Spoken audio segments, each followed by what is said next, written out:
ka ba sa gawaing bahay? Nagmamadaling magluto? Ayaw mong mga may palapa? Or ayaw mong bumili sa labas dahil gusto mo makatipid pero wala kang choice kasi gusto mo or gusto ng pamilya mo ng lutong maranaw? Ito ang sagot sa problemang maranaw, Sakura powder.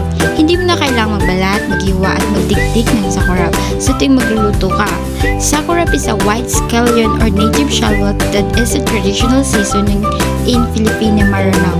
It is also known as sibujin in Visaya that has strong onion-like smell.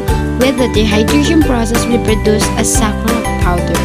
This way ay nalalas natin ang amoy nito at pwede natin siyang i-store ng matagal sa bahay o maging sa mga tindahan at karinderya or restaurant ng 1 month up to 4 months. Bukod sa madali at mapapabilis ang pagluluto, pwede mo din siyang dalhin anytime, anywhere or ipang souvenir.